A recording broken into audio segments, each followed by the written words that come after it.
بد نظری سے کتنا دماغ خراب ہوتا ہے، دل بدل جاتا ہے، گناہ کرتے کرتے آدمی شقی ہو جاتا ہے، شقاوت پکڑ لیتی، توفیق توبہ سلب ہو جاتی، کبھی ایمان ہی سلب ہو جاتا۔ تو گناہوں کو اوڑھنا بچھونا نہیں بنانا ہے، نظر کی حفاظت کریں، چین سکون اطمینان سے جینا نصیب ہوتا ہے۔ ایک کو دیکھ لیا، دو کو دیکھ لیا، دل بھرے گا تھوڑا، پاگل کتے کی طرح حالت ہو جاتی، ادھر بار بار بد نظری کرنے سے حالت پاگل کتے کی طرح ہو جاتی، عزت کی بھی پرواہ نہیں رہتی، ذلت پکڑ لیتی۔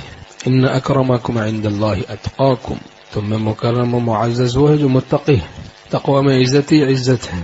حیات طیبہ خدا نصیب کرتا ہے، اعمال صالحہ کی برکت سے حیات طیبہ نصیب ہوتی ہے، مخلوق میں محبوبیت نصیب ہوتی ہے۔ توپوں کی نہیں قلب کی ملتی ہے سلامی، لاٹھی کی نہیں دل کی حکومت ہے یہاں پر۔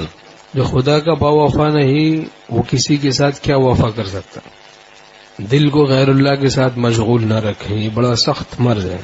دل خراب ہو جاتا ہے، بگڑ جاتا ہے، سڑ جاتا ہے غیر اللہ کی یاد سے، خدا کی یاد سے دل تازہ ہو جاتا ہے، زندہ ہو جاتا ہے۔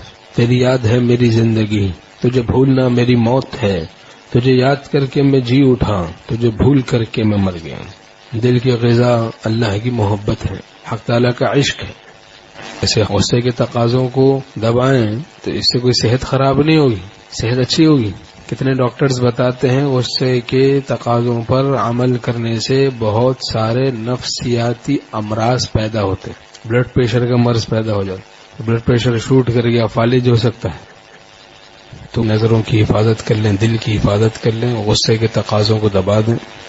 ان گناہوں سے بچنے کی برکت سے سارے گناہوں سے بچنا آسان ہو جائے گا۔ ایسے خواتین جو شرعی پردے کا اہتمام کر لیں، شوہروں کی خدمت کر لیں، نظروں کی حفاظت کر لیں، دل کی حفاظت کر لیں اور غصے کے تقاضوں کو دبا دیں۔